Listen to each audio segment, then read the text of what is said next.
सब ठीक है सबका? प्रभु जी बस आप सभी भक्तों की कृपा है, बहुत अच्छे हैं। आप कैसे हैं प्रभु जी? बस आप भक्तों का कृपा मेरे ऊपर है। चलिए शुरू करते हैं। भगवत गीता, श्रीमद् भगवत गीता यथारूप, अध्याय 13। और पहले प्रणाम करते हैं भगवान को। बहुत आप सबका बहुत बहुत स्वागत है। ये हमारे सतीश प्रभु जी बहुत प्रिय है, जो कि हम सबका उद्धार करने के लिए सेवा को बेड़ा उठाया प्रभु जी ने। तो प्रभु जी का हृदय से बहुत बहुत धन्यवाद, और आप सबका भी धन्यवाद मुझे इस सेवा के लिए। एक्चुअली ये सेवा मेरे को बहुत अच्छा लगता है, मगर कभी कभी मैं कर नहीं पाता, और इससे मेरा शुद्धिकरण होता है। और मैं प्रयास करता हूँ कि आप भक्तों का कर्ण इंद्रियों को मैं कुछ आनंद प्रदान कर सकूं भगवान के गुणगान से। चलिए। ओम नमो भगवते वासुदेवाय। ओम नमो भगवते वासुदेवाय। ओम नमो भगवते वासुदेवाय। ओम अज्ञानतिमिरान्धस्य ज्ञानञ्जनशलाकया चक्षुरुन्मिलितं येन तस्मै श्रीगुरवे नमः। श्रीचैतन्यमनोभीष्टं स्थापितं येन भूतले स्वयं रूपः कदा मह्यं ददाति स्वपदान्तिकं। वन्देऽहं श्रीगुरुं श्रीयुतपदकमलं श्रीगुरून् वैष्णवांश्च। श्रीरूपं साग्रजातं सहगण रघुनाथान्वितं तं सजीवं साद्वैतं सावधूतं परिजन सहितं कृष्ण चैतन्य देवं श्रीराधा कृष्ण पादान् सहगण ललिता श्री विशाखान्वितांश्च।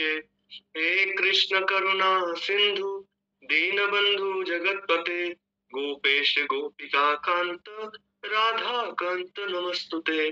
तप्त कांचन गौरांगी राधे वृंदावनेश्वरी वृषभानुसुते देवी प्रणमामि हरिप्रिये।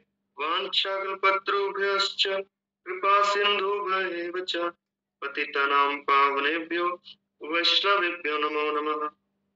जय श्री कृष्ण चैतन्य प्रभु नित्यानंद श्री अद्वैत गदाधर श्रीवासादि गौर भक्त वृंद। हरे कृष्ण कृष्ण कृष्ण हरे हरे, हरे राम राम राम हरे हरे। नमः ओम विष्णुपादाय कृष्ण पृष्ठाय भूतले श्रीमते भक्ति वेदांत स्वामिनिति नामिने। नमस्ते सारस्वती देवी गौरवाणी प्रचारिणे निर्विशेष शून्यवादी पाश्चात्य देश तारिणे।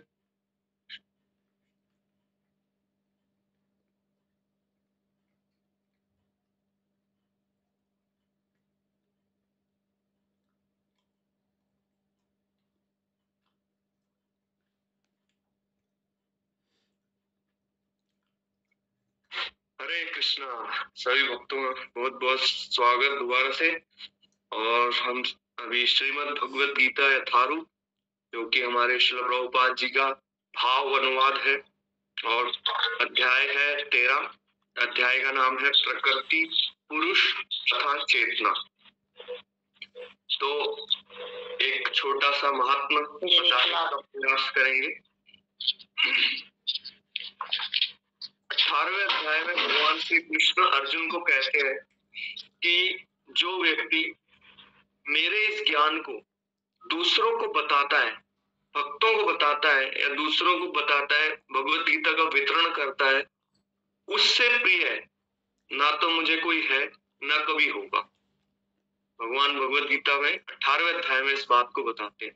तो हम सब भगवान के प्रिय बनना चाहते हैं कि नहीं? चाहते हैं ना सब? जी प्रभु। तो यही करना पड़ेगा। जो आप आनंद ले रहे हैं, जैसे आप क्लास हो जाता है तो आप बोलते हैं ना कि प्रभु जी बहुत अच्छा लगा, आपका वाणी सुन के, भगवान का गुणगान सुन के बहुत अच्छा लगा। तो ये जो अच्छा है ना, ये हमको सबको बांटना है, सिर्फ अपने तक नहीं रखना, इसको दूसरे को भी देना है। जब हम दूसरे को देंगे तब हमारा ये आनंद ना और बढ़ जाएगा। ऐसा ज्ञान है। ठीक है। तो अध्याय 13, श्लोक संख्या है आज का 18 है ना प्रभु जी? जी प्रभु जी 18। जी प्रभु जी, धन्यवाद।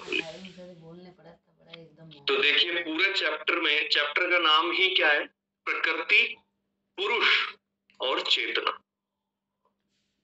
अब पुरुष दो प्रकार के यहाँ पे बताया। पहले तो प्रकृति देखिए, सबसे पहले प्रकृति। प्रकृति कौन है? भगवान की शक्ति है, बहिरंगा शक्ति। जो अभी यहाँ पर जो भी चीज आप इस संसार में देखते हैं वो प्रकृति से निर्मित। कोई भी चीज, शरीर, फोन, खाने का सामान, कोई और चीज, कुछ भी, मतलब कपड़े, यहाँ का मिट्टी, यहाँ का कोई भी आइटम, सब प्रकृति से निर्मित है, हमारा शरीर भी। दूसरा है पुरुष। पुरुष सबसे पहले भगवान को बोला जाता है, क्योंकि भगवान का एक नाम है पुरुषोत्तम। वो पुरुषों में क्या है? उत्तम है। दूसरा पुरुष बोला जाता है जीव को, क्योंकि जैसे अभी हमारे निमाई बंधु प्रभु जी ने 20 नंबर श्लोक पढ़ा था, तो उसके अंदर एक शब्द आया था पुरुषम। पुरुषम शब्द का अर्थ है जीव को, तो वहां पर जीव बोला गया है। मगर एक्चुअल में जो पुरुष बोला जाता है वो भगवान को बोला जाता है, क्योंकि हम सब जीवात्मा क्या है, हम पुरुष नहीं है, हम मतलब हमारा आत्मा है, मतलब हम भगवान के शरीर से निकले हैं, हमको पुरुष नहीं बोला जाएगा। पुरुष केवल एक ही है, अखंड ब्रह्मांड के नायक पूर्ण पुरुषोत्तम भगवान श्री कृष्ण। देखा ना, पूर्ण पुरुषोत्तम भगवान श्री कृष्ण। और तीसरा है इसमें चेतना, कि हमारी चेतना किस लेवल की है, किस हिसाब से हम, किस चेतना से हम भगवान को, प्रकृति को और अपनी चेतना को समझते हैं। ये बेसिकली इस पूरे शरीर में बताया, पूरे चैप्टर में बताया गया है। और इसके 3 और उद्देश्य है इस चैप्टर के, क्षेत्र, क्षेत्रज्ञ और परमात्मा। क्षेत्र मतलब ये शरीर, और जैसा कि हमने पहले पढ़ा था, ज्ञान मतलब इस शरीर का ज्ञान, और मतलब जो इन शरीर को और इस शरीर की जितनी भी शरीर है उन सबको जानने वाले हैं, वो है परमात्मा। ठीक है, चलिए अब आज का श्लोक पढ़ते हैं। पहले शब्दार्थ पढ़ेंगे, तो अगर हम शब्दार्थ पढ़ते हैं तो हम श्लोक आसानी से पढ़ सकते हैं। अगर हम डायरेक्ट श्लोक पढ़ेंगे तो थोड़ा मुश्किल होता है मेरे लिए, तो मैं ऐसा समझता हूँ, और हमारे शिक्षा गुरु भी ऐसे ही बोलते हैं। तो मैं हमेशा प्रयास करता हूँ कि पहले श्लोक शब्दार्थ पढ़ा जाए। तो आप म्यूट में ही देख के बोलिए। ठीक, ज्योतिषाम समस्त प्रकाशमान वस्तुओं में अपि भी तत् वह ज्योति ही प्रकाश का स्तोत्र, तमसः अंधकार, परम परे उच्यते कहलाता है। ज्ञानम ज्ञान, ज्ञेयम जानने योग्य, ज्ञान गम्यम ज्ञान द्वारा पहुंचने योग्य, हृदय में सर्वस्य सब, विशिष्ट विशिष्टतम।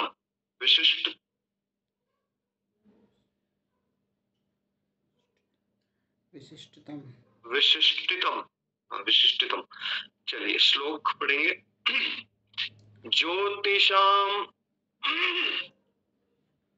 ज्योतिषामपि तज्ज्योति तमसः परम उच्यते, ज्ञानम ज्ञेयं ज्ञानगम्यं, हृदय सर्वस्य विष्ठितम्। ज्योतिषामपि तज्ज्योति तमसः परम उच्यते, ज्ञानम ज्ञेयं ज्ञानगम्यं, हृदय सर्वस्य विष्ठितम्। ठीक है, 2 बार पढ़ूंगा। शब्दार्थ, अनुवाद एवं तात्पर्य इस डिवाइन ग्रेस एसी भक्ति वेदांत स्वामी श्रील प्रभुपाद महाराज के द्वारा। जगत गुरु श्रील प्रभुपाद की जय। आप म्यूट में ही मेरे साथ साथ अनुवाद बोलिए। वे समस्त प्रकाशमान वस्तुओं के प्रकाश स्तोत्र हैं। वे समस्त प्रकाश, वे भौतिक अंधकार से परे हैं और अगोचर हैं। वे ज्ञान हैं ज्ञान है, ज्ञेय है ये है, और ज्ञान के लक्ष्य हैं। ज्ञान के लक्ष्य, वे सबके हृदय में स्थित है। ठीक है। पटोड़ गए।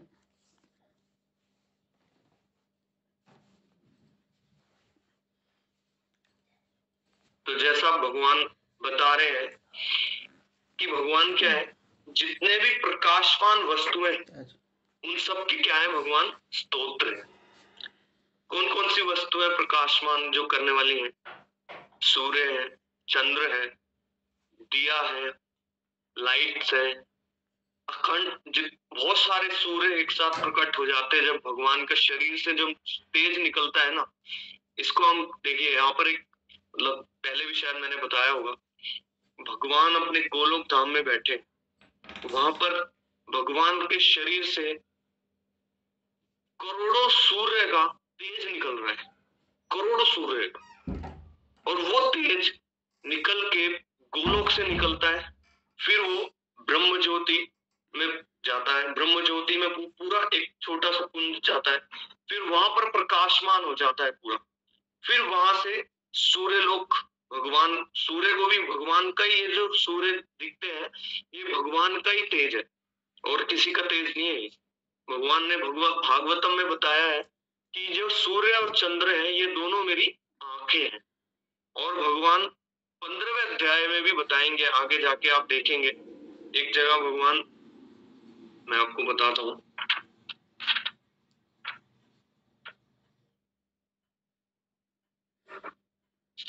छठे श्लोक में, सॉरी हाँ 15वां अध्याय 6ठा श्लोक, न तद भास्यते सूर्यो न शशांको न पावकः यद गत्वा निवर्तन्ते तद धाम परमं मम। मतलब भगवान का जो धाम है वहां पर कोई भी सूर्य चंद्र का प्रकाशित होने का आवश्यकता नहीं है। यही बात प्रभुपाद जी तात्पर्य में बताएंगे, अभी मैं पढ़ूंगा ना जब आप ये आएगा इसके अंदर। प्रभु जी ये श्लोक सभी भक्तों को याद है। हरे कृष्णा। प्रभु जी ये श्लोक सभी भक्तों को याद है, हमारे सबको याद है। हरी हरी बहुत बढ़िया। और भागवतम में एक जगह भगवान ये भी बताते हैं कि जो सूर्य, हाँ तीसरे सेकंड में बताते हैं, अभी मैं तीसरे सेकंड पढ़ रहा हूँ भाग 2, तो उसमें बताते हैं भगवान कपिल देव कि जो सूर्य है, चंद्र है, दिशाएं हैं, ये जितनी चीजें है ना ये भगवान के इशारे पे चलती है। मतलब एक समय वहां पर ये भी तात्पर्य में प्रभुपाद जी ने बताया है कि मतलब जो भगवान ने सूर्य देव को बता रखा है ना कि इस समय आपको आना है, तो उसी समय सूर्योदय होता है, लेट नहीं करते सूर्य देव। क्यों? क्योंकि भगवान से वो भय मानते हैं भगवान का। सूर्य चंद्र जितनी भी दिशाएं, ये सब चीजें भगवान के इशारे पे, सारे देवी देवता भगवान के ऑर्डर का पालन करते हैं। क्यों? क्योंकि एकले ईश्वर कृष्ण आर सब भृत्या, जैसे नचाए कृष्ण वैसे करे नित्य। भगवान जैसे नृत्य कराना चाहे भगवान वैसे कराते हैं, और ये वैसे ही करते हैं क्योंकि सब भगवान के क्या है, दास हैं, सब भगवान के सेवक हैं। और भगवान बोलेंगे तो फिर ऐसे ही हम सब जीव है। हमारा सबका स्वभाव कैसा है? कृष्णेर जीवेर स्वरूप होए कृष्णेर नित्य दास। हम सबका स्वभाव कैसा है? दास का है।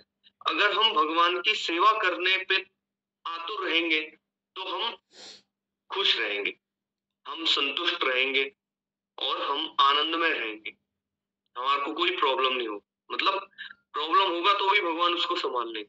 जैसे देवी देवताओं का आप देखते हैं, जब उनको असुर कोई प्रॉब्लम लाते हैं उनके जीवन, मतलब वो देखते हैं तो सब भगवान के पास जाते हैं, फिर भगवान विष्णु के पास जाते हैं, ब्रह्मा जी के पास जाते हैं भगवान, फिर ब्रह्मा जी विष्णु के पास जाते हैं, फिर विष्णु भगवान जाते हैं गोलोक, फिर वहां से भगवान उसका सॉल्यूशन देते हैं कि आप सब चिंता मत करिए। ऐसे ही जब हमारे जीवन में भी कोई प्रॉब्लम आएगा तो भगवान उसको किसी न किसी भक्त के माध्यम से या फिर खुद भी किसी रूप में आकर हमको उस सॉल्यूशन को पूरा मतलब पता नहीं चलेगा हमको। जैसे बताया जाता है ना कि जब भक्तों के जीवन में कोई परिस्थिति, विपरीत परिस्थिति आती है तो वो कैसे निकलती है परिस्थिति? जैसे बिल्ली अपने बच्चे को पकड़ती है, और वही परिस्थिति अगर किसी अभक्त के जीवन में आती है तो वो कैसे मतलब निकलती है? सब ध्वस्त कर जाती है। बिल्ली जैसे चूहे को पकड़ती है, दांत वही है मगर फर्क हो गया पकड़ने में। वो चूहे को दांत पकड़ मतलब चबा के मारने के तौर पे, और वही दांत से बच्चे को सॉफ्टली, बच्चे को कुछ नहीं होता, देखिए वही दांत से। तो भगवान का जो तेज है वो सूर्य लोक में आता है, फिर वहां से यहाँ पर निकलता है।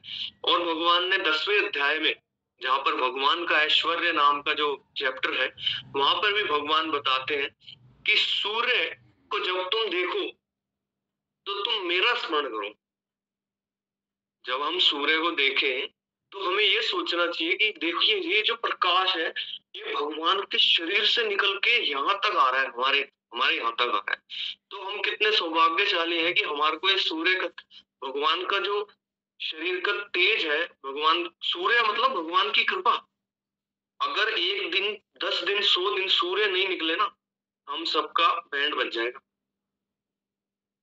सच बता रहा हूं, सूर्य की रोशनी ऐसी है, हमको वो शक्ति प्रदान करती है। आप सूर्य की रोशनी में खड़े होइए, देखिए आपको एक ऊर्जा सी मिलेगी, लगेगा आप सर्दी में तो आपको ज्यादा हम फील कर सकते हैं कि कैसे भगवान की कृपा है, नहीं? और एक जगह ऐसा भी है, नार्वे जगह है, वहां पे क्या है, सूर्य नहीं निकलता वहां पर, मतलब रेयर ही है सूर्य निकलता है। और पाश्चात्य जगत में भी बहुत सारी जगह ऐसी है जहां पर 6-6 महीने बर्फ ही पड़ता है, सूर्य नहीं निकलता। अब सोचो उनको कितना प्रॉब्लम होता होगा। तो हम पे तो भगवान को बहुत कृपा है, भारतवासी पे। भगवान की जो हमारा जो धरती है ना, भारत वर्ष, ये धरती बहुत पावन है। यहाँ पर देखिए बारिश भी होता है, सूर्य भी निकलते हैं, गर्मी भी होता है, सारे सीजन हम भगवान का कृपा मिलता है।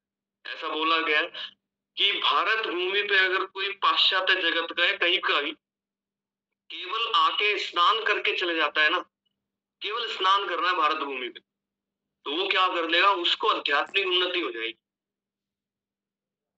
सोचो ऐसी पावन भूमि है हमारी। भारत भूमि ते हैल मनुष्य जन्म यार, जन्म सार्थक करी करो परोपकार। बिल्कुल वही है, हमारा भारत भूमि बहुत पवित्र है। तो भगवान यहाँ पे बता रहे हैं, तुम जितने भी प्रकाशमान स्तोत्र देखते हो, सूर्य चंद्र कोई भी चीजें तुम देख रहे हो, वो सब क्या है, उन सब का स्तोत्र मैं हूं। अब कोई व्यक्ति को इस चीज को समझने में कैसे समझेगा? जैसे आपने आप सबके घर में एक मीटर के साथ में ना एक हब लगा होगा, वहां पर क्या होगा, मेन पॉइंट होएगा, वहां से मतलब मेन एमसी होएगा। तो जितनी भी आपकी लाइटें चल रही हैं, जितने भी पंखे कूलर फ्रिज जो भी चीज चल रहा है इलेक्ट्रिसिटी का, वो मेन वहां से चल रहा है। तो वो अगर आप बंद कर दोगे तो सारा बंद हो जाएगा। ऐसे ही भगवान क्या है, सभी प्रकाशमान वस्तुओं के, सभी प्रकाशमान जो स्तोत्र है, उन सबके क्या है, भगवान स्तोत्र। ठीक है, यही बात भगवान इधर बोल रहे हैं। और भौतिक अंधकार से परे है। अंधकार, भौतिक अंधकार, जैसे हम गाते हैं ना, इसको कैसे समझेंगे बताइए? अभी आपने प्रार्थना गाया था ना, ओम अज्ञान तिमिरांधस्य ज्ञानंजन शलाकया चक्षुरुन्मीलितं येन तस्मै श्री गुरुवे नमः। वो क्या है, वो ही भौतिक अंधकार है। भौतिक अंधकार कैसा होता है बताइए? इंद्रियां, जब हमारी इंद्रियां भौतिक चीजों में रस प्रदान करती है तो वो भौतिक अंधकार है। जब हमारा मन भौतिक संसार की बातों में रमता है तो ये भौतिक अंधकार है। जब हम भगवान से द्वेष करते हैं या भगवान की कथा कीर्तन भक्तों के संग में रुचि नहीं लेते, ये भौतिक अंधकार है। हमको भगवान का संग, भगवान के भक्तों का संग, भगवान का संग मतलब भगवान के नाम का संग करना चाहिए। कैसे करना है भगवान का नाम का संग? हरे कृष्ण कृष्ण कृष्ण हरे हरे, हरे राम राम राम हरे हरे। तो ये है भौतिक अंधकार। भौतिक अंधकार से पहले भगवान ने बताया है कि मैं प्रकाशमान सभी प्रकाशमान वस्तुओं का स्रोत हूं। अब भगवान बता रहे हैं कि भौतिक अंधकार से परे, क्योंकि केवल अगर प्रकाश की बात करी जाए तो अंधकार की बात ना हो तो थोड़ा अधूरा सा लगता है। बोलते हैं ना, धूप छाया, सर्दी गर्मी, सुख दुख, ऐसे ही अंधकार और प्रकाशमान।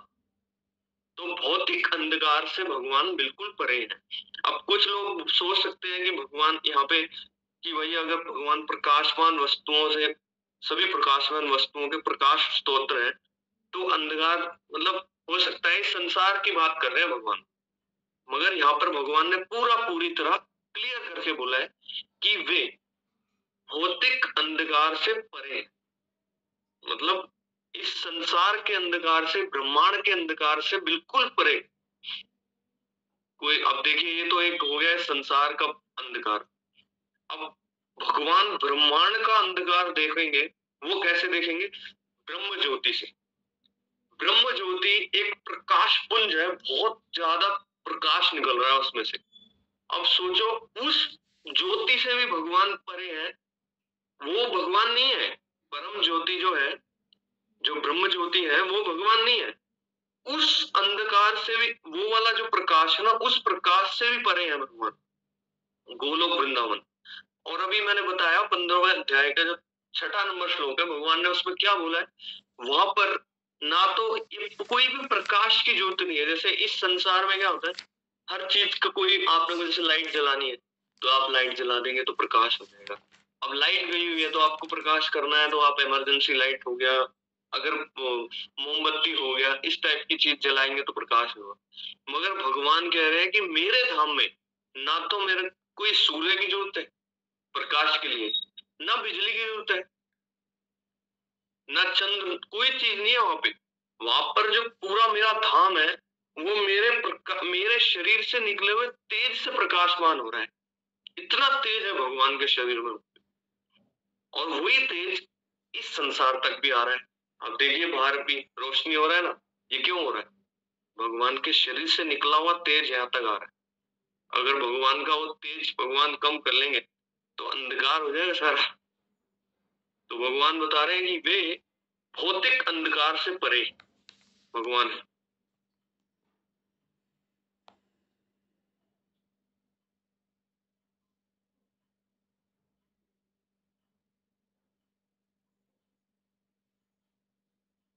प्रभु जी, ये थोड़ा सा मेरे को इस शब्द का ना थोड़ा डाउट है, इसलिए मैं थोड़ा इसके बारे में तो नहीं बता पाऊंगा।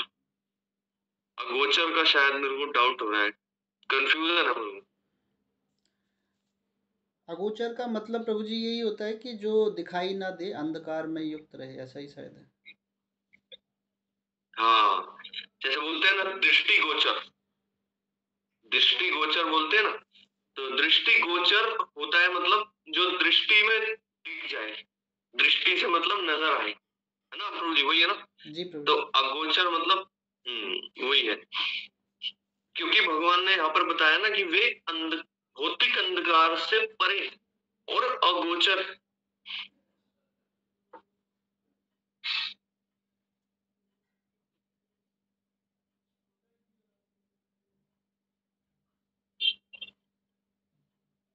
इसका मतलब वही है कि भगवान ने यहाँ पर जो भौतिक अंधकार से परे है, भौतिक अंधकार में जो, मतलब भौतिक अंधकार में नहीं आते हैं, जो जो अगोचर है, मतलब भौतिक अंधकार से परे है और अगोचर है, वही भगवान श्री कृष्ण है। इसको पूरी तरह मैं बता नहीं पा रहा, क्षमा करना। और वे ज्ञान है तथा ज्ञेय है। ज्ञान मतलब भगवान को जानने वाला ज्ञान, आध्यात्मिक ज्ञान। और ज्ञेय, ज्ञेय मतलब जानने योग्य परमात्मा। जैसे कि आप पिछले भी पहले भी पढ़ते आ रहे हैं, अभी जो हम सब ये चैप्टर पढ़ रहे हैं उसमें क्या बताया गया कि जो भगवान परमात्मा है वो क्या है, वही जानने योग्य है और कोई जानने योग्य नहीं। और ज्ञान के लक्ष्य, उस ज्ञान तक पहुंचना, भगवान, पहला है ज्ञान, फिर है ज्ञान के उसको जानना, फिर उसको उस ज्ञान तक पहुंचने के योग्य बनना, और वे सबके हृदय में स्थित। एक बार पहले तात्पर्य पढ़ लेते। परमात्मा या भगवान ही सूर्य, चंद्र तथा नक्षत्रों जैसे समस्त प्रकाशमान वस्तुओं के प्रकाश स्तोत्र है, जैसा कि मैंने बताया। वैदिक साहित्य से हमें पता चलता है कि वैकुंठ राज्य में सूर्य या चंद्रमा की आवश्यकता नहीं पड़ती। भगवद गीता 15वां अध्याय 6 नंबर श्लोक। क्यों? क्योंकि वहां पर परमेश्वर का तेज जो है, इसलिए भौतिक जगत में वह ब्रह्म ज्योति या भगवान का आध्यात्मिक तेज महतत्व अर्थात भौतिक तत्वों से ढका रहता। अतएव इस जगत में हमें सूर्य, चंद्र, बिजली आदि के प्रकाश की आवश्यकता पड़ती है, लेकिन आध्यात्मिक जगत में ऐसी वस्तुओं की आवश्यकता नहीं होती। वैदिक साहित्य में स्पष्ट कहा गया है कि भौतिक भगवान के प्रकाश में तेज से प्रत्येक वस्तु प्रकाशित रहती है। अतः यह स्पष्ट है कि वे इस भौतिक जगत में स्थित नहीं है, वे तो आध्यात्मिक जगत वैकुंठ लोक में स्थित है, जो चिन्मय आकाश में बहुत ही दूरी पर है। इसकी भी पुष्टि वैदिक साहित्य में होती है। आदित्य वर्णम तमसः परसतात्, श्वेताशतर उपनिषद 3:8। वे सूर्य की भांति अत्यंत तेजों में है, लेकिन इस भौतिक जगत के अंधकार से दूर है। उनका ज्ञान दिव्य है। वे साहित्य, वैदिक साहित्य पुष्टि करता है कि ब्रह्म घनीभूत दिव्य ज्ञान है। जो वैकुंठ लोक जाने का इच्छुक है, उसे परमेश्वर द्वारा ज्ञान प्राप्त किया जाता है, जो प्रत्येक हृदय में स्थित है। एक वैदिक मंत्र है श्वेताशतर उपनिषद के 6:18 में, तम ह देवम आत्मबुद्धि प्रकाशम मुमुक्षुवे शरणम अहम प्रपद्ये। मुक्ति के इच्छुक मनुष्य को चाहिए कि वह भगवान की शरण में जाए। जहां तक चरम ज्ञान के लक्ष्य का संबंध है, वैदिक साहित्य में भी पुष्टि होती है तम एव विदित्वाति मृत्युमेति। उन्हें जान लेने के बाद ही जन्म मृत्यु की परिधि को लांघा जा सकता है। श्वेताशतर उपनिषद 3:8। वे प्रत्येक हृदय में परम नियंता के रूप में स्थित हैं। परमेश्वर के हाथ पैर सर्वत्र फैले हैं, लेकिन जीवात्मा के विषय में ऐसा नहीं कहा जा सकता। अतएव मानना ही पड़ेगा कि कार्य क्षेत्र को जानने वाले दो ज्ञाता हैं, एक जीवात्मा तथा दूसरा परमात्मा। पहले के हाथ पैर केवल किसी एक स्थान तक सीमित एकदेशीय है, जबकि कृष्ण के हाथ पैर सर्वत्र फैले हैं। इसकी पुष्टि श्वेताशतर उपनिषद में 3:17 में इसकी पुष्टि की गई है। इस प्रकार हुई है, सर्वस्य प्रभु मिशानम सर्वस्य शरणम बृहत्। वह परमेश्वर या परमात्मा समस्त जीवों का स्वामी या प्रभु है, अतएव वह उन सबका चरम आश्रय है। अतएव इस बात से मना नहीं किया जा सकता कि परमात्मा तथा जीवात्मा सदैव भिन्न होते। कितना सुंदर तात्पर्य है प्रभुपाद जी का, जिसके अंदर से हमने आधी बात तो हमने पहले कर ली है, वही सब बातें भगवान प्रभुपाद जी ने बताया है। ठीक है, तो अब हम पढ़ते हैं ज्ञान से। ठीक है,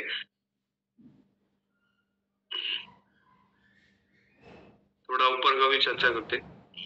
तो जैसा मैंने सूरज चंद्र बिजली का तो मैंने आपको बताया है कि वहां भगवान के धाम में इस चीज का जरूरत नहीं होता है। और हाँ, एक बात इसमें बहुत इंपॉर्टेंट है कि जितनी भी वस्तुओं का जो जो मतलब प्रकाश पुंज आ रहा है ना, जैसे ये लाइट से जो रोशनी निकल रहा है, सूर्य का जो रोशनी निकल रहा है, नक्षत्रों, चंद्र भी एक नक्षत्र है, चंद्र का जो रोशनी निकल रहा है, और जो भी रोशनी है, जैसे मोमबत्ती का रोशनी है, दिया का रोशनी है, ये सब रोशनी भी भगवान की रोशनी से भगवान के तेज से निकल रहा है। वही बात प्रभुपाद जी ने इधर डिफाइन करी है कि भगवान के प्रकाश में तेज से सभी वस्तुएं प्रकाशित होती हैं। ये बात भगवान प्रभुपाद जी ने इधर पूरी स्थिति पूरा बताया है। और प्रभुपाद जी एक बात और बता रहे हैं कि इस भौतिक जगत में भगवान क्या है, इस भौतिक जगत में स्थित नहीं है। अब ये देखिए, यहाँ पर दो विरोधाभास है। अभी आप कोई बोलेगा कि प्रभु जी आपने पिछले से पिछले बार ये तो यही बताया था कि भगवान तो इस जगत में कण कण में है। तो यही हमारा सिद्धांत है। हमारा मतलब भेद भी है और अभेद भी। जैसे भगवान इस ब्रह्मांड के जितने भी ब्रह्मांड है, असंख्य ब्रह्मांड है, उन ब्रह्मांडों के, इस जगत के कण कण में विराजमान है। इसलिए उनका नाम क्या है? विष्णु। जो विश्व के अणु अणु में है वो है विष्णु। और प्रभुपाद जी यहाँ पर ये भी बता रहे हैं कि वे इस भौतिक जगत में स्थित नहीं है, वे तो आध्यात्मिक जगत में स्थित है। अब ये बात भी है और वो बात भी है। जैसे सूर्य है, सूर्य देखिए यहाँ पर सूर्य अपनी जगह पे स्थित है, लेकिन सूर्य की रोशनी आप तक आ रही भी है। अब आप ये नहीं कह सकते सूर्य की रोशनी सूर्य नहीं है, मगर एक्चुअल में सूर्य की रोशनी सूर्य नहीं भी है। क्यों सतीश जी, बिल्कुल सही कहा ना? जी प्रभु जी, कहा जाता ना, ऐसा ही ना, भगवान की एक नेत्र कहा जाता है। तो इसलिए प्रभुपाद जी इधर बताना जा रहे हैं कि भगवान इस भौतिक जगत में स्थित नहीं है, तो वे आध्यात्मिक जगत में गोलोक वृंदावन में अपने धाम में स्थित है। वैसे तो भगवान हर वैकुंठ में और हर ब्रह्मांड में और हर ब्रह्मांड की हर सृष्टि में और हर सृष्टि के हर जीव में और हर जीव के हर अणु में, हर जीव के हर हृदय में स्थित है, वैसे तो भगवान। मगर प्रभुपाद जी इधर ये बताने का प्रयास कर रहे हैं कि लोग ये ना समझे, क्योंकि वस्तुओं, जितनी भी वस्तुओं का प्रकाश में स्तोत्र वो भगवान से निकलता है, तो लोग ये ना समझे कि भौतिक वस्तुओं का स्तोत्र है तो भगवान इसी जगत में होंगे। प्रभुपाद जी यहाँ पर पूरी तरह ये बताना जा रहे हैं कि भगवान आध्यात्मिक जगत में स्थित है, गोलोक वृंदावन वैकुंठ में। और वो जो गोलोक है वो चिन्मय आकाश में बहुत दूरी पे है, बहुत दूरी पे है। वहां पर केवल भक्ति मात्र से पहुंचा जा सकता है, और कोई ऑप्शन नहीं है वहां पे किसी भी टाइप का। और श्वेता शतर उपनिषद, 108 उपनिषद है हमारे, उसके अंदर एक उपनिषद है श्वेता शतर उपनिषद। उसके अंदर ये भी बताया गया है कि आदित्य वर्णम तमसः परसतात, मतलब आदित्य, आदित्य कहते हैं सूर्य, सूर्य को कहते हैं आदित्य। वे सूर्य की भांति अत्यंत तेजोमय और तमसा मतलब तेजोमय, वो तेजोमय है, लेकिन इस भौतिक जगत के अंधकार से बहुत दूर है। भगवान इतना दूर बैठे हैं, और इतना दूर बैठने के बावजूद वो हर ब्रह्मांड में, हर वैकुंठ में अपना प्रकाश दे रहे हैं, और उस प्रकाश के माध्यम से हमारा उद्धार हो रहा है, हमें जीवन मिल रहा है। ये भगवान की कितनी कृपा दृष्टि है, नहीं है? चलिए, ये टॉपिक तो अब हमारा यहाँ पर पूरा हो गया। अब हमारा ज्ञान ज्ञेय और ज्ञान के लक्ष्य। अब उनका ज्ञान दिव्य है, यहाँ पर बहुत सारा ज्ञान भी बोल सकते हैं। कोई बोलेगा कि भाई मान लो भाई धार्मिक ज्ञान दिव्य है, मगर धार्मिक ज्ञान अलग होता है और आध्यात्मिक ज्ञान अलग होता है। यहाँ पर बात कही है भगवान के ज्ञान की, दिव्य ज्ञान की, आध्यात्मिक ज्ञान की। उनका ज्ञान दिव्य है। वैदिक साहित्य, वैदिक साहित्य मतलब जितने भी हमारे उपनिषद, पुराण आदि, ये सब जितने भी वैदिक साहित्य है, इन सब में ब्रह्म घनीभूत दिव्य ज्ञान है।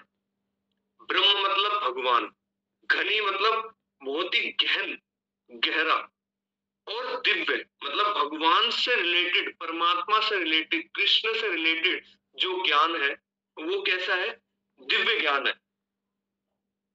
और जो वैकुंठ जाने के इच्छुक है, भाई ज्ञान कौन प्राप्त करता है?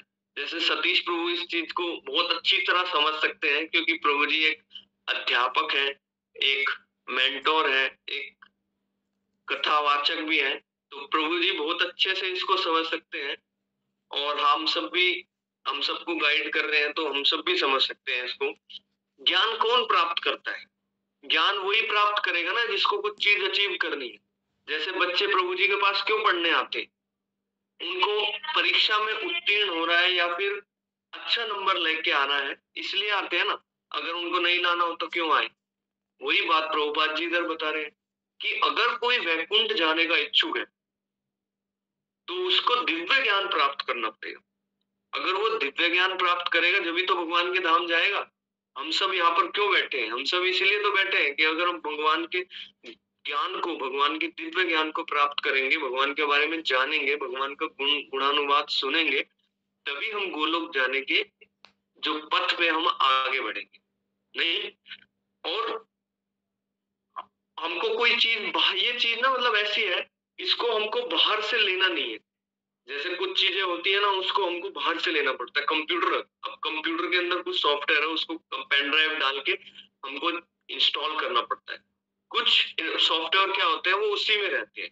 मगर हमारे अंदर जो कृष्ण भक्ति है वो डालना नहीं है हमको, केवल हमको भगवान के बारे में श्रवण करना है, वो जागृत हो जाएगी। अभी वो ना सो रही है, अभी वो सोई हुई अवस्था में। जैसा कि प्रभुपाद जी इधर बता रहे हैं कि प्रत्येक हृदय में परमात्मा स्थित है। तो प्रत्येक हृदय में जब भगवान स्थित है तो भगवान के साथ भगवान की भक्ति भी है। भगवान की भक्ति को केवल जागृत करना है, थोड़ा सा उनको क्या है ना, पुश करना है अपने आप को, थोड़ा आप तपस्या थोड़ा आगे बढ़ाना है। वही बात प्रभुपाद जी बोले हैं कि उससे परमेश्वर ज्ञान द्वारा ज्ञान प्रदान किया जाता है जो प्रत्येक के हृदय में स्थित है। कौन? परमेश्वर। ये तो आप हम सब पढ़ते ही आ रहे हैं कि परमेश्वर प्रत्येक के हृदय में स्थित है। अब एक बात, एक और उदाहरण प्रभुपाद जी ने दिया है, वो भी श्वेताक्षर उपनिषद से है। उसमें क्या बताया है कि मुक्ति के इच्छुक मनुष्य को चाहिए कि वह भगवान की शरण में जाए। अब मुक्ति भी बहुत प्रकार का है, 5 प्रकार की मुक्ति है, जिसके अंदर सालोक्य मुक्ति, सारूप्य मुक्ति, सारिष्टि मुक्ति, ये सब मुक्ति है। जिसके अंदर एक मुक्ति में क्या होता है कि भगवान के जैसा स्वरूप प्राप्त हो जाता है। एक मुक्ति में, सालोक्य मुक्ति में क्या होता है, भगवान के लोक में भगवान हम जाते हैं जहाँ भगवान रहते हैं, और सारूप्य जैसे भगवान का स्वरूप, भगवान का जैसा रूप प्राप्त होगा। सारिष्टि मतलब भगवान का ही मतलब हम लोग वहां पर जाके संग करेंगे, एक ऐसा सारिष्टि हो गया। ऐसे 5 प्रकार की मुक्ति है। मगर यहाँ पर जो प्रभुपाद जी बता रहे हैं, ये इस टाइप की मुक्ति की बात नहीं कर रहे हैं। यहाँ पर प्रभुपाद जी बोल रहे हैं गोलोक वृंदावन जाके कौन सी मुक्ति? जन्म मृत्यु से मुक्ति। प्रभुपाद जी अपने लेक्चर में बताते थे कि मुक्ति का अर्थ ये नहीं है कि तुम, जैसे कुछ लोग सोचते हैं कि बस यहाँ पर ये अपना ग्रस्त जीवन से भाग के चले जाओ और कहीं पे हरिद्वार या कहीं वृंदावन चले जाओ तो ये मुक्ति हो गया। कुछ लोगों के लिए ये मुक्ति है। या कुछ लोग सोचते हैं बस हम सब चीजों से छूट जाएं और बस फ्री हो जाए तो ये मुक्ति है, वो भी मुक्ति नहीं है। कुछ लोग सोचते हैं कि स्वर्ग चले जाए तो मुक्ति है, वहां भी मुक्ति नहीं है। कुछ लोग सोचते हैं कोई कोई और धाम, जैसे ब्रह्मा जी के लोग चले जाए तो मुक्ति है, ब्रह्मा जी बन जाए तो मुक्ति है, ऐसा भी नहीं है। एक्चुअल में जो मुक्ति है वो है जन्म मृत्यु जरा व्याधि से मुक्ति। जब तक ये जो हमारा जन्म मृत्यु जरा व्याधि बार बार ये जो आना जाना है ना, ये अगर कम नहीं होगा, ये बंद नहीं होगा, तो हम मुक्त नहीं हुए। स्वर्गलोक में जाके फिर आना पड़ेगा, तो किस चीज का मुक्ति हुआ? तो जो मुक्ति के इच्छुक है उन्हें भगवान की शरण में जाना चाहिए। तो हम सब भी भगवान के धाम में जाने के इच्छुक है और जन्म मृत्यु जरा व्याधि से छूटने के इच्छुक है, तो इसलिए हम भगवान की शरण में जाने का प्रयास कर रहे हैं। और जहां तक चरम मतलब ज्ञान भी बहुत सारे प्रभुपाद जी बता रहे हैं कि बहुत सारे ज्ञान है। जैसे एक ज्ञान देते हैं सतीश प्रभु जी, ये हो गया भौतिक ज्ञान।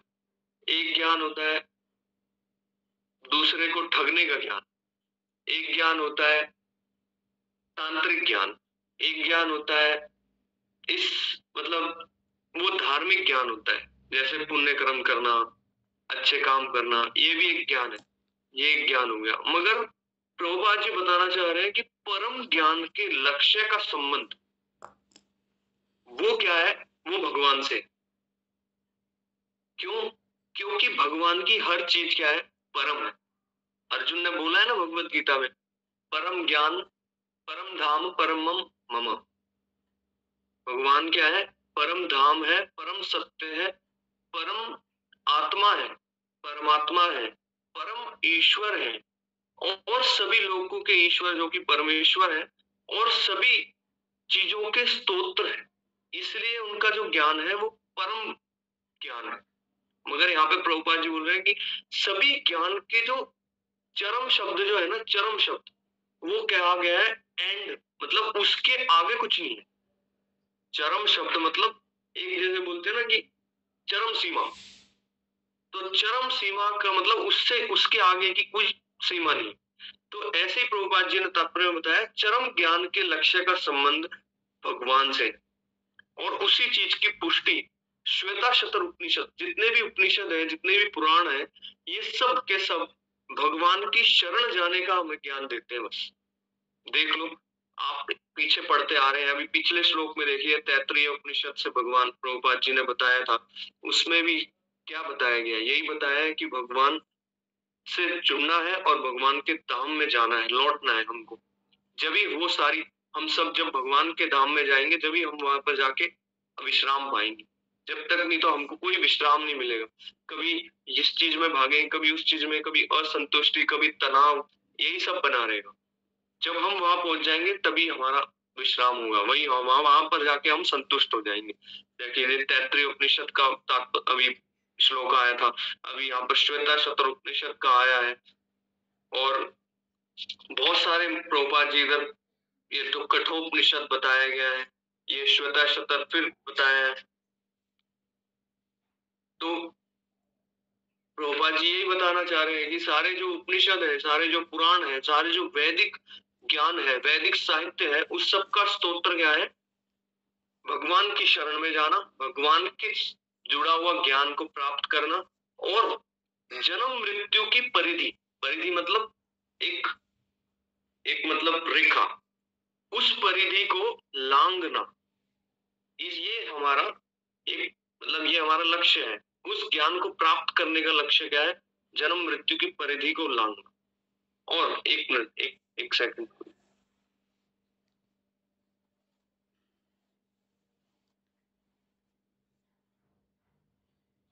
हरे कृष्ण कृष्ण कृष्ण हरे हरे। मैं थोड़ा भागवतम लेने गया था प्रभु। मैं सोचा कि कल मैंने एक श्लोक तात्पर्य पढ़ा था, तो मैंने कहा उसमें से थोड़ा सा मैं बताने का प्रयास करूंगा।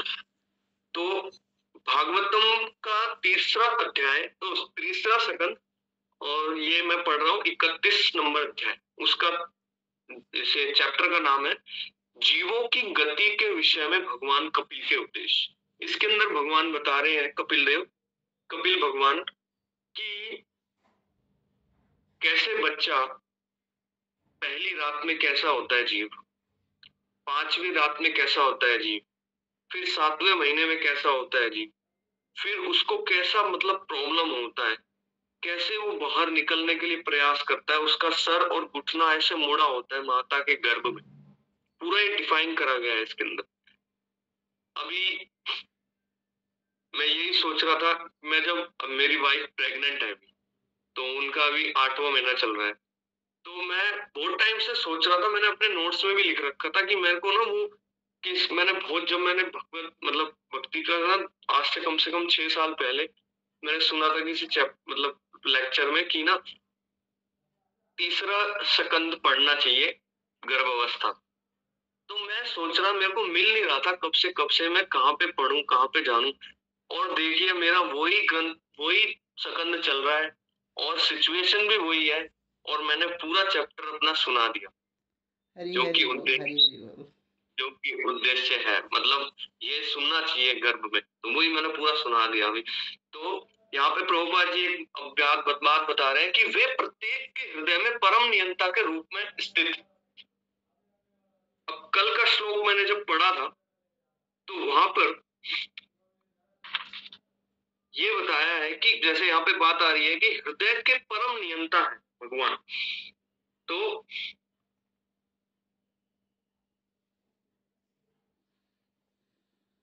हाँ, मनुष्य परम सत्य का ज्ञान प्राप्त करके केवल श्री भगवान की कृपा से मुक्ति प्राप्त कर सकता है।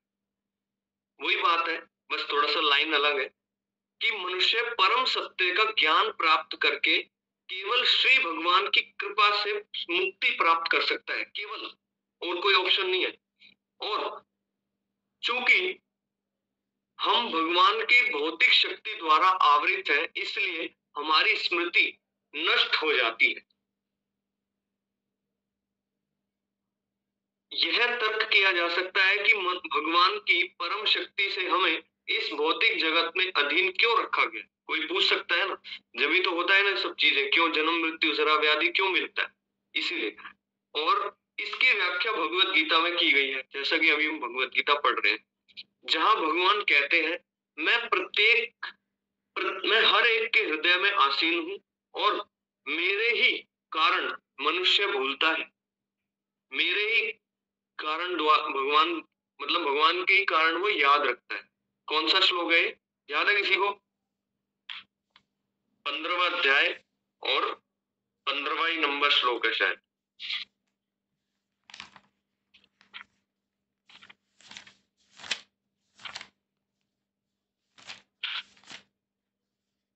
पंद्रहवां अध्याय 15 नंबर श्लोक। सर्वस्य चाहं हृदसा निविष्टो मतः स्मृति ज्ञानम अपोहनम च वेदैश्च सर्वैरहम् एव वेद्यो वेदांत कृत वेद विद एव च अहम।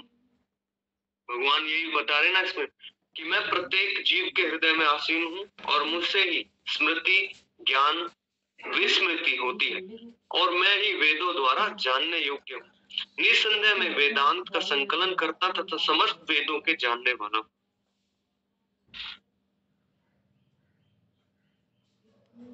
अब देखिए यहाँ पर एक बात और बता रहे हैं भगवान प्रभुपाद जी कि कुछ लोग सोच सकते हैं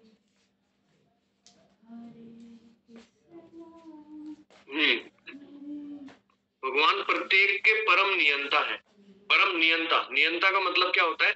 जो नियंत्रित करता हो, वो है नियंता। और भगवान हर एक के हृदय में स्थित है, तो हर एक को क्या कर रहे हैं? नियंत्रित कर रहे हैं। मगर हम सब क्या सोचते हैं, बाहर की दुनिया में सब लोग क्या सोचते हैं कि हम अपने हिसाब से चलते हैं।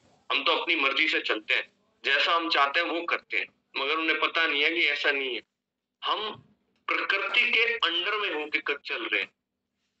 जैसा प्रकृति देवी कराती है हम वो करते हैं, बाकी हमारे कर्म अनुसार हम करते हैं, और हर चीज से हम बंधे हुए हैं। भगवान ऐसे नहीं है, भगवान बंधे नहीं हुए, भगवान स्वतंत्र है। जैसे हमारा बुढ़ापा भी आना है, हमारे दांत भी टूटने हैं, हमारे बाल भी झड़ने हैं, हमारे को मृत्यु भी होना है, लेकिन ये होगी जीवात्मा की बात। मगर परमात्मा, परमात्मा के क्या स्थिति है, वो भगवान क्या है, ना तो भगवान का कोई शरीर अलग है, ना ही आत्मा अलग है। भगवान का शरीर और आत्मा एक ही, और दोनों ही भगवान, ना तो भगवान का वृद्ध अवस्था होता है, ना भगवान का मृत्यु होता है, ना कुछ भी, मतलब जो भौतिक चीजें भौतिक शरीर में होता है वो कुछ भी नहीं होता भगवान का। भगवान का धाम, भगवान का बिल्कुल अलग है। जैसे यहाँ पे भगवान प्रभुपाद जी बता रहे हैं कि यह मानना ही पड़ेगा कि कार्य क्षेत्र को जानने वाले दो ज्ञाता है। कार्य क्षेत्र मतलब इस क्षेत्र, कार्य मतलब ये शरीर को जानने वाले दो हैं। एक तो है जीवात्मा जो अपना शरीर को जानता है, एक परमात्मा जो अपने और सभी जीवात्मा के शरीर को और उनके आगे पीछे सब चीज को जानते हैं। भगवान बोलते हैं ना कि मैं वर्तमानी च भूतानी च, भगवान भविष्य भी जानते हैं, वर्तमान भी जानते हैं और भूत भी जानते हैं हर जीवात्मा का। एक बार एक लेक्चर में बताया था कि जैसे आप जमीन खोदो, उस जमीन को खोदेंगे तो कितनी सारी चींटियां, कुछ बहुत सारे जो जीव निकलेंगे। उन जीवों के पिछले 100 करोड़ जन्म भी भगवान जानते हैं, सोचो। और जब भगवान, हम सब जब गर्भ में आते हैं ना, तो 7वें महीने में भगवान क्या करते हैं, उसको पिछले 100 जन्म दिखाते हैं। कोई भाग्यशाली जीव होता है उसको 100 जन्म पीछे के दिखाते हैं।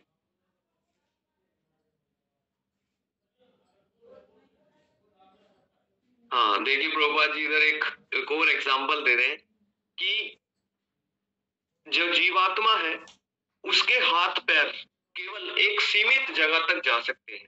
जैसे इसको इसलिए प्रभुपाद जी ने बोला है कि लोग सोच सकते हैं ना कि भाई हाथ पैर तो भगवान के भी हैं और हमारे भी हाथ पैर हैं, तो इसमें फर्क क्या है?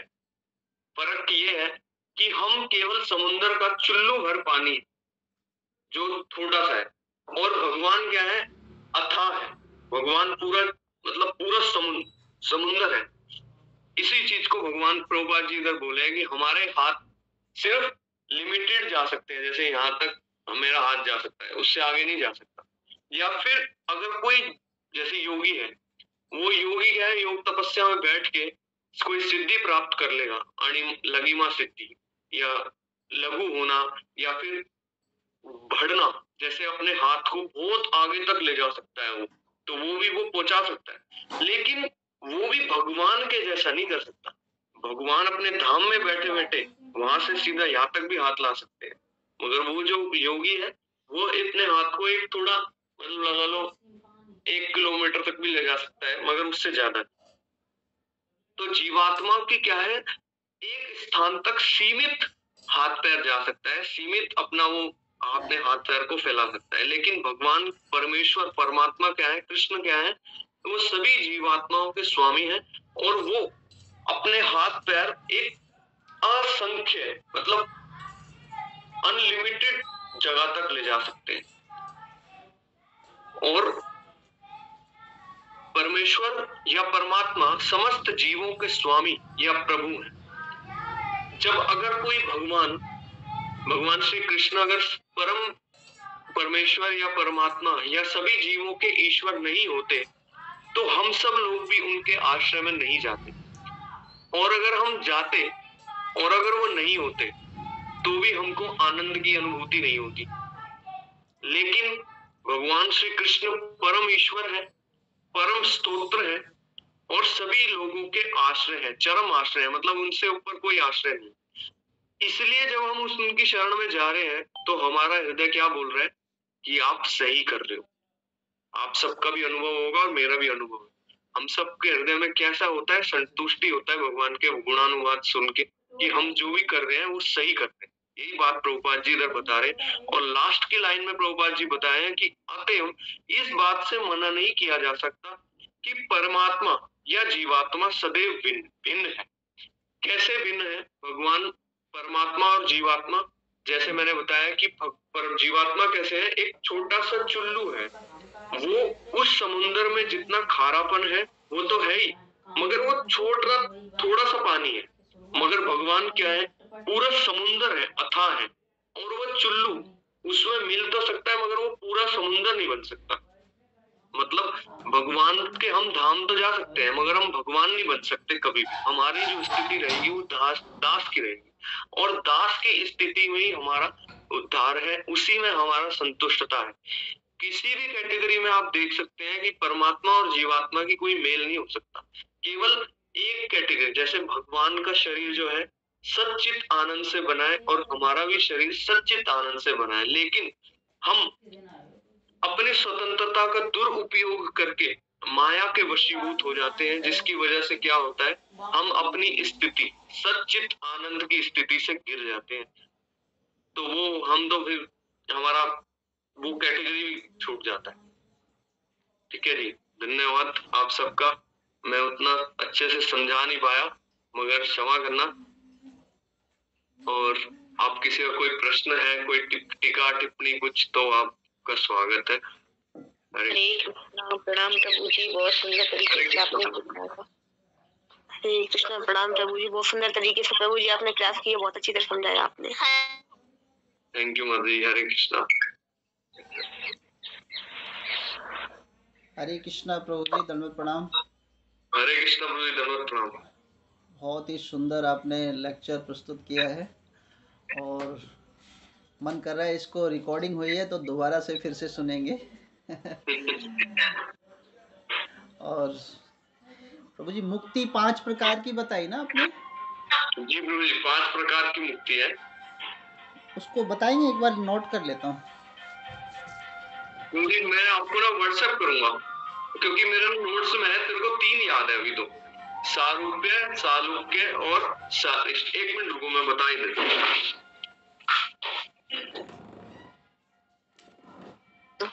हरे कृष्णा प्रभु जी। हरे कृष्णा प्रभु जी। गगन कुछ बोल रहा है प्रभु जी। हरे कृष्णा प्रभु जी। हरे कृष्णा। हाँ बोलिए बेटा। बोलो, क्या कह रहे थे? हरे कृष्णा। हरे कृष्णा प्रभु जी, हरे कृष्णा। क्लास बहुत अच्छी की। Thank you. प्रभु जी कह रहा, आज प्रभु जी ने क्लास बहुत अच्छी की चाची, मैंने भी सुनी है, मन करता है रोज सुने, फिर स्कूल ना जाए। अच्छा, हरी हरी, ये सब मेरे गुरु महाराज का कृपा है, प्रभुपाद जी का कृपा है, मेरे पास तो कुछ नहीं है माता जी।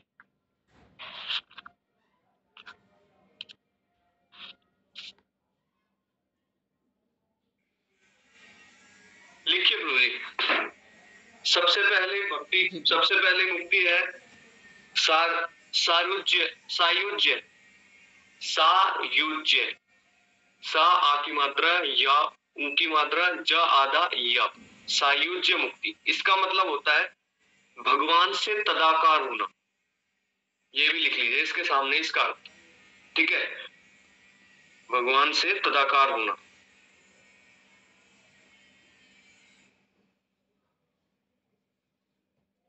मतलब भगवान के शरीर में विलीन हो जाना। जैसे शिशुपाल को जो हुआ था ना, वो यही वाली मुक्ति मिली थी, सायुज्य। और दूसरा है सालोक्य।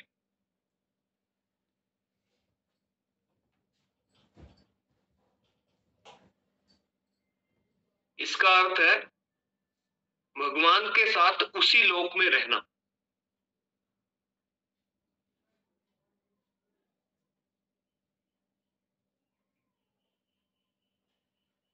तीसरी है सारूप्य।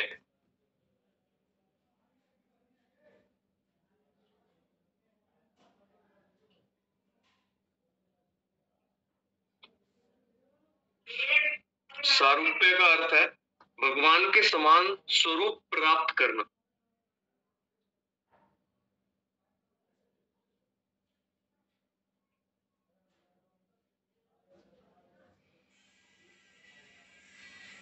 चौथी है सारिष्टि।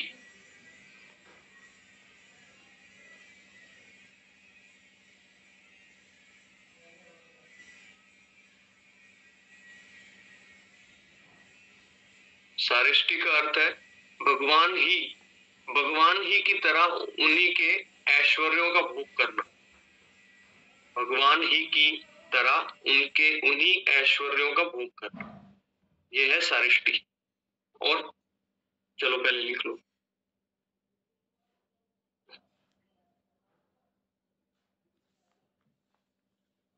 ठीक है प्रभु जी। अगली प्रभु जी। पांचवी है प्रभु जी, सामीप्य है।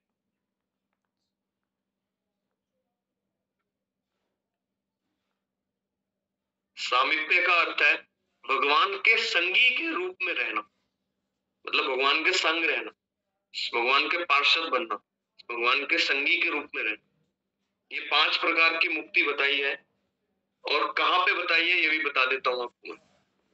ठीक है, ये मुक्तियां बताई है श्रीला रूप गोस्वामी पाद ने भक्ति रसामृत सिंधु। भाई कोई पूछ सकता है ना, कहाँ से बता रहे हो आप?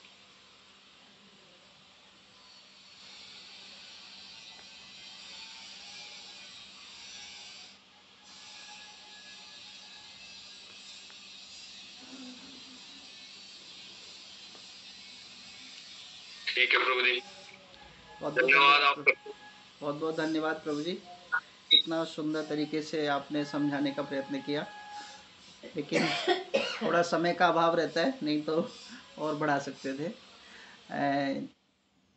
प्रभु जी, जैसे आपने बताया कि भगवान जो हैं सूर्य का प्रकाश देते हैं और सभी जीवों में, है ना, तो प्रभु जी आपके मुख से भी बहुत सुंदर प्रकाश उत्पन्न हो रहा है तो वो भी देखिए, जब भक्त कथा करता है ना तो हरि बोल। हाँ, मैं गलत तो नहीं कर रहा ना कि किसी भक्त को ऐसा लग रहा हो कि मैं गलत बोल रहा हूँ? नहीं प्रभु जी, बहुत सुंदर बोला आपने। हरि बोल। तो भक्त के मुख, भक्त के चेहरे से भी ऐसा प्रकाश उत्पन्न हो रहा है, क्योंकि वो हमें स्वयं प्रकाशित कर रहे हैं, वो हमें भी प्रकाशित कर रहे हैं तो ज्ञान के माध्यम से हमें प्रकाशित कर रहे हैं। और पृथ्वी पर ये एक फायरफ्लाइज नहीं होता प्रभु जी, फायरफ्लाई होता है ना, फायरफ्लाई जुगनू जिसे बोलते हैं, उसको क्या है, मतलब भगवान ने ऐसा दिया है कि उसके शरीर से तेज निकलता है। प्रभु जी, ये तो जुगनू भी एक मतलब जीवात्मा है, वो भगवान का, उसको मतलब अलग अलग कैटेगरी बनाई है, तो भगवान ने उनको भी एक वैसा मतलब तेज दिया है। और देखिए उनका जो जीवन होता है वो ज्यादा नहीं होता, बस एक रात का होता है उनका जीवन भी। एक मेरे को रियलाइजेशन हुआ है, मैं दोबारा बताता हूँ आपको। जैसे देखो, आपने बोला ना कि भाई जैसे सूर्य का तेज आपके फेस से भी निकल रहा है, तो इस चीज को मैंने ना अभी अभी मैं एक रियलाइज करा कि अब ये जो तेज है ना प्रभु जी, ये कैसे आ रहा है वो बताता हूँ मैं आपको। ठीक है, देखिए भगवान श्री कृष्ण से ये तेज निकला है।